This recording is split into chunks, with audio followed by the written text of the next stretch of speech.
ধনুরাশির মার্চ 2024-এ 4টি বড় সুসংবাদ পাবে। বন্ধুরা, আজকে আমরা ধনুরাশির মার্চ 2024 নিয়ে আলোচনা করব। প্রথমেই আমরা বলবো গ্রহের অবস্থান। আজকের দিনে গ্রহরা কে কোন অবস্থায় রয়েছে সেই অবস্থার কথা বলবো, এবং মার্চে যেহেতু অত্যন্ত শুভ একটি যোগ তৈরি হবে, এখন তো বর্তমানে অনেকগুলো শুভ যোগ রয়েছে, সেগুলি আমি প্রত্যেকটি রাশির ক্ষেত্রে বলছি। এবং আরও একটি শুভ যোগ তৈরি হবে, কুম্ভেই তৈরি হবে শনি এবং শুক্রের একত্রে। এর ফলে সমস্ত রাশির জাতক জাতিকারা এই বন্ধুপূজ্য মহারাজ যোগে চরম উপকৃত হবে, বিশেষত ধনুরাশি, মীন রাশি এরা।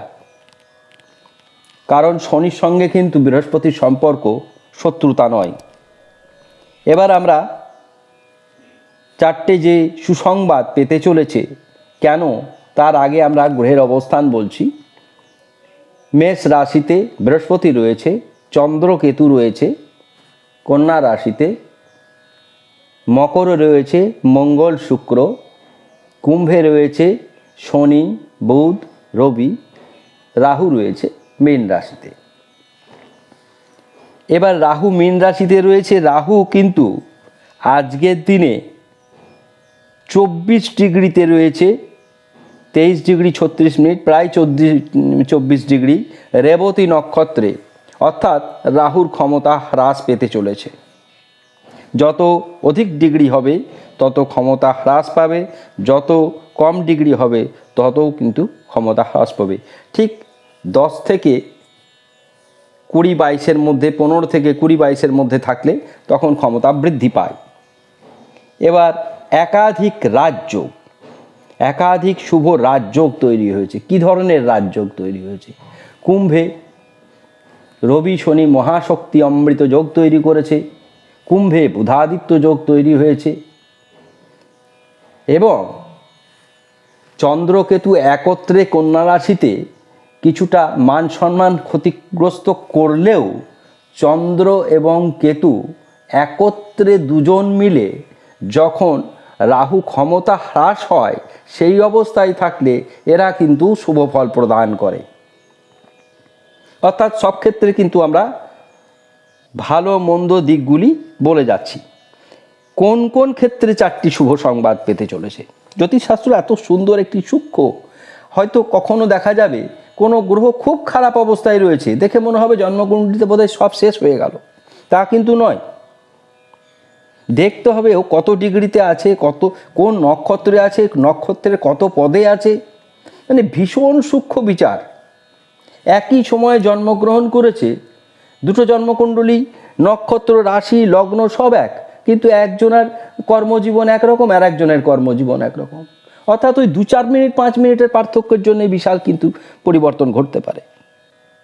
কাজেই সব সময় এই জন্মকুণ্ডলী বিচার বিশ্লেষণ, এই জ্যোতিষশাস্ত্রের মধ্যে কাজকর্ম একটি খুব ভালো অ্যাস্ট্রোলজার সারা দিনে খুব বেশি যদি কাজ করে তো সারা দিনে 2 থেকে 3টের বেশি কাজ করতে পারবে না। এত ভাস্ট এর মানে বিচার এবং বিশ্লেষণ। আমি কাজ করছি, আমি সারাদিনে 100 জন ক্লায়েন্টের কাজ করছি, তার মানে আমি কিন্তু খুব বিরাট বড় অ্যাস্ট্রোলজার হতে পারলাম না। কারণটা কি? কারণটা একটাই, এত বড় সাবজেক্ট, এত গভীর সাবজেক্ট, 100 জনের কাজ করার সময় কোথায়, কি করে হবে? আচ্ছা, শাস্ত্র অত্যন্ত সুন্দর। ভাগ্যের পরিবর্তনের জন্য রত্ন অপরিহার্য নয়। রত্ন কথা বলে, কিন্তু যার আর্থিক সঙ্গতি নেই, বীজমন্ত্র ততোধিক ভালো কথা বলে।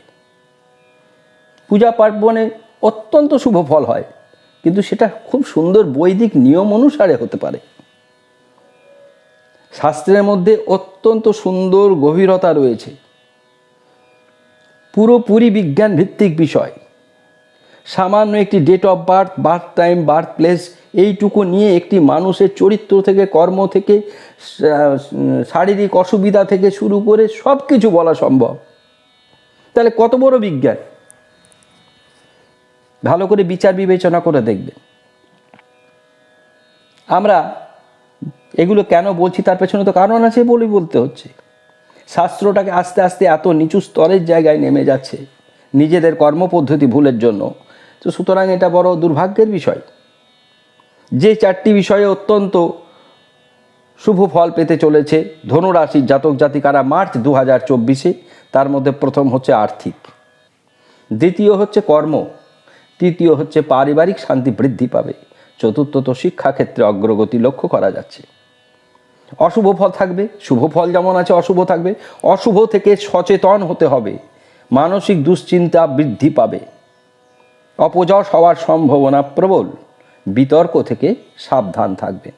এবার আমরা অ্যাট এ গ্লান্স বলবো সারা মাসটা কেমন হতে চলেছে। শরীর মন ভালো যাবে, ধন স্থান শুভ, ভ্রাতা ভগ্নী শুভ, মা বাবা শুভ, শিক্ষা অতি শুভ, সন্তান শুভ, প্রেম বিবাহ দাম্পত্য সমস্যাবহুল, ভাগ্য শুভ, কর্ম অতি শুভ, আয় শুভ, ব্যয় বৃদ্ধি পাবে, লটারি প্রাপ্তি যোগ রয়েছে। এবং ক্রোধ থেকে সাবধান, বিতর্ক থেকে সাবধান, নইলে আইনি সমস্যায় পড়বার সম্ভাবনা প্রবল।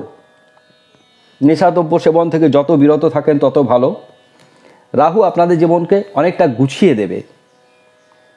ক্ষমতা হ্রাস পাচ্ছে, মীন রাশিতে রয়েছে। রাহু যদি মীন রাশিতে অধিক ক্ষমতাশালী হয়ে যায় তাহলে বৃহস্পতি কর্মহীন হয়ে যাবে। সুতরাং বৃহস্পতি তার বন্ধু ঘরে আছে, খুব ভালো জায়গায় রয়েছে। রাহু তার বিপরীত জায়গায় রয়েছে, অর্থাৎ মীন রাশিতে রয়েছে। তাহলে বৃহস্পতির ক্ষমতা রাহু যদি শক্তিশালী হয় বেড়ে যাওয়ার হ্রাস পেয়ে যাবে। এখন সে যত ডিগ্রিতে যাচ্ছে তত কিন্তু ক্ষমতা হ্রাস পাবে। এই যে অনেক দিন ধরেই রাহু ক্ষমতা হ্রাস হয়ে থাকবে। সুতরাং এই ধনুরাশি মীন রাশি এরা প্রভূত সাফল্যের চূড়ান্ত শিখায় পৌঁছাবে। এত সুন্দরভাবে আমরা আপনাদের কাছে তুলে ধরছি। আমরা মাসিক রাশিফল তুলে ধরছি, আমরা সাপ্তাহিক রাশিফল তুলে ধরছি আপনাদের ভালো থাকার জন্য। খুব সকালবেলাতেই আমরা গ্রহের বিচার বিশ্লেষণ করে দৈনিক রাশিফল প্রকাশ করছি। অনেক অসুবিধা থাকা সত্ত্বেও, শারীরিক অসুবিধা থাকা সত্ত্বেও আপনাদের পরিষেবা দেওয়ার জন্য বদ্ধপরিকর।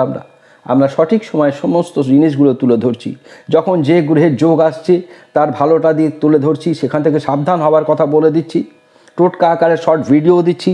সুতরাং এখনও পর্যন্ত যারা যে পরিমাণে ভিডিওজ হচ্ছে সেই পরিমাণ সাবস্ক্রাইব হচ্ছে না। সুতরাং আপনারা সকলে সাবস্ক্রাইব করুন, এটি আজকে আপনাদের কাছে বিশেষভাবে অনুরোধ রাখলাম। বৃহস্পতি বীজ মন্ত্র করবেন। এই যে সমস্যা 3টি দেখা যাচ্ছে তার থেকে মুক্তি পাওয়ার জন্য, আর যে 4টি বিষয় আপনারা শুভফল অত্যধিক পেতে চলেছেন তার গ্রোথ বৃদ্ধি করার জন্য বৃহস্পতির বীজ মন্ত্র করবেন। স্নান করে হলুদ বস্ত্র পরিধান করে পূর্ব দিকে মুখ করে ওং হ্রিং ক্লিং হুং বৃহস্পতায়, ওং হ্রিং ক্লিং হুং বৃহস্পতি। প্রত্যেকটি গ্রহের বীজ মন্ত্র গায়ত্রী সমস্ত আমাদের দশ মহাবিদ্যা বলে একটি এপিসোড আছে, সেখানে গিয়ে স্ক্রল করে দেখে নেবেন, সমস্ত জিনিস পেয়ে যাবেন। সকলে ভালো থাকবেন, সকলের ভালো থাকার আশা রেখে আজকের অনুষ্ঠান আমরা এখানে শেষ করলাম। ধন্যবাদ।